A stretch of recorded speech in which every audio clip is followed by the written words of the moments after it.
You found it. Your home for the best content on your favorite team, the Fighting Tigers of LSU. Do us a favor, subscribe to the channel, leave your comments below, and be sure to smash that like button.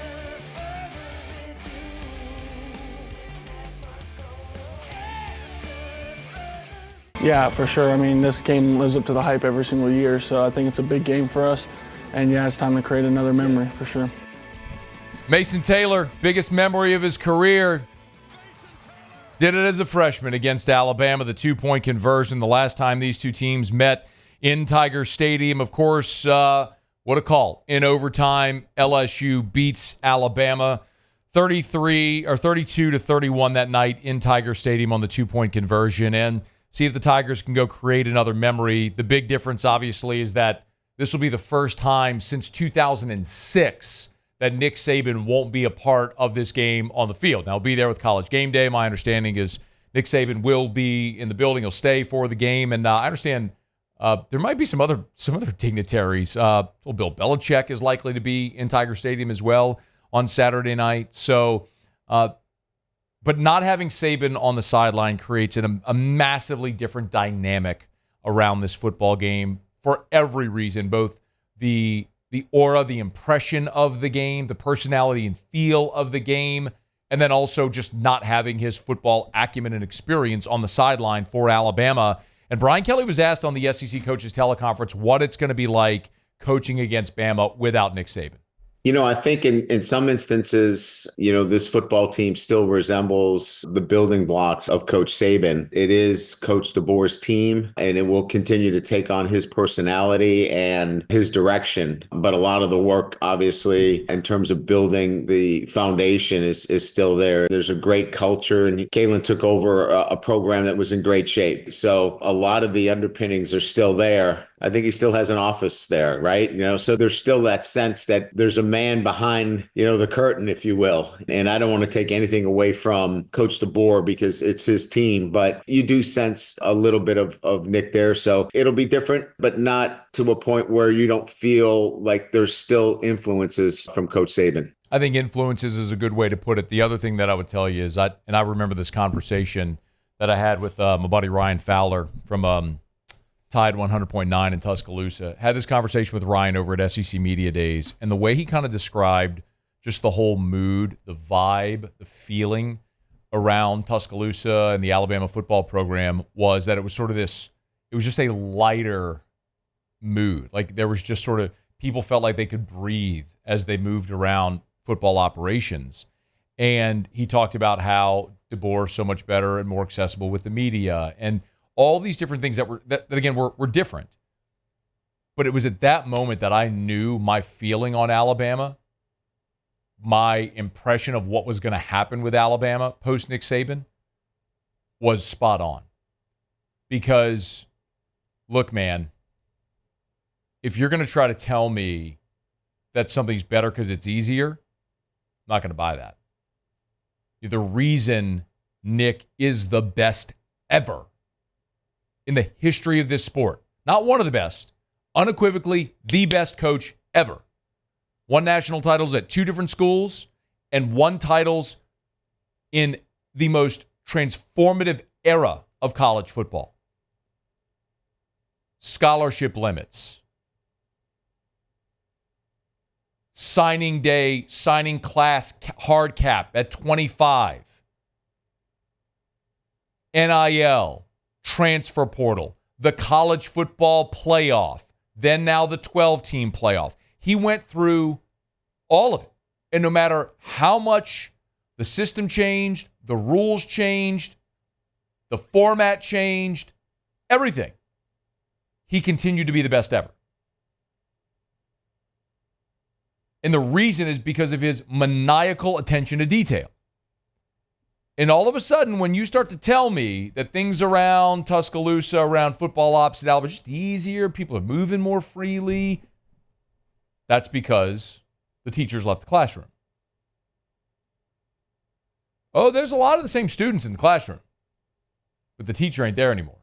And everybody's held to a different standard when the teacher's in the classroom. You all know it. It's like when you were in school and the principal would come in and sit in the back of the room. You know what I'm talking about? Man, maybe you were a little lucid. When the principal came and sat in the back of the classroom, everybody sat up straight. You were paying attention front and center. You had your pen out. You're taking notes. Just different. And the principal left. And now you got Kalen DeBoer, who's a good teacher. But he ain't that guy. Nobody is. So Kalen DeBoer now will coach against LSU for the first time. And look, I can talk about all the intangibles, but I think most of you probably agree with me. It's just different when Nick Saban's at the front of the room and when Kalen DeBoer or literally anyone else is at the front of the room. It's not a knock on Kalen DeBoer. That would be the reality with literally anybody that took that job. And I think that is going to have an impact on Saturday.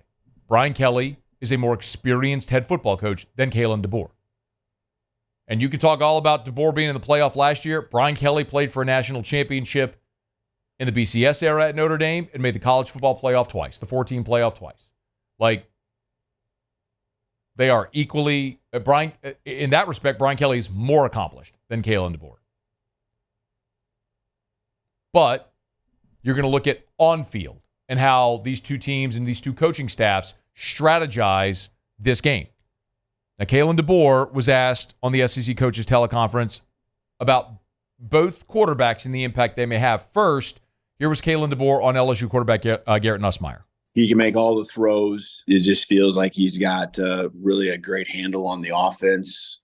He's got a confidence in the skill around him, which is elite. Just playmaking ability. You got big tight ends and athleticism there. You got, some running backs that can do different things for you. So, you got an offensive line that, gives him the time. And so, you just feel like he's back there. And when he's comfortable, it's been really tough for teams to keep him under wraps. So just a really good player all around. Can't say enough good things about what you see on the film. By the way, this will be Brian Kelly, Joe Sloan, Garrett Nussmeier, Mason Taylor, Kyron Lacey, CJ Daniels, Aaron Anderson, Caden Durham, Xavion Thomas, Tradez Green. This is going to be that offense against Kane Womack. Not Nick Saban. That ain't Nick spending 2 weeks getting ready. It's Kane Womack. And with respect, I'm sure he's a good coach. He ain't Nick Saban. I watched Vandy hang 40 on that defense. Now, the other part of this, so I don't have any doubt that LSU is going to move. This ain't going to be one of the things like 2018 where LSU got shut out on their home field or 2016. It ain't going to be like that. This is the worst rush defense LSU's faced all year. Oh, it's Alabama. Like, they're going to have the helmets and the jerseys and all the same thing. They're going to play Yay Alabama and all that sort of stuff. But this ain't them. This is a team without Nick Saban, with a lesser coaching staff, and that turned over 40 players from last year's team. Like, Caleb Downs ain't playing in that game. Very different team. You already faced Trey Amos. He don't play for Alabama anymore. Like, you got a very, very different team. Kool-Aid McKinstry plays for the Saints. Dallas Turner plays for the Minnesota Vikings. Very, very different team than what you faced a year ago. You're going to move the ball, and you're going to score points. The question is, can you stop Jalen Milroe from doing what he did to you a year ago, which was running for 155 yards and 4 touchdowns? And Kalen DeBoer expects LSU to have a plan. They'll have some time to prepare, know who we have back there. So, yeah, I expect them to be dialed in on another level from what they were against Texas A&M. We're kind of got surprised with the quarterback change. So they got athletes and, they got good coaches and have been coached up well against the other opponents. So, we got to still keep doing what we do and just mix it up and change it up, little tweaks like we would any other game plan. Now, Savion Jones is going to be a big part of stopping that. And one of the things that's been interesting in talking to people about LSU and how they approached that zone read game is the ends would just crash down. And against Texas A&M, when Marcel Reed went into the game and the ends were crashing down, Reed just pulled it and ran. And he even said after the game, well, they just kept going after the running back, so I just kept pulling it. They didn't really change. Suffice to say that's going to be a little different. But here's Savion Jones on defending against Jalen Milroe. I feel like it's extremely important because we all know that he got good legs on him. He quick to get out the pocket, but we can't rush scared of his abilities to run the ball. We can't let his legs hinder our ability to pass rush. So it's just, making smart rush moves, knowing what kind of rushes we could do during what kind of plays. So Kalen DeBoer wants Jalen Milroe to be Michael Penix. You watch Alabama play, they'll run him, but Kalen DeBoer wants Jalen Milroe out of the shotgun, 3-step drop, straight drop, stand in the pocket, read a defense, and throw the football. That ain't what Jalen Milroe does great.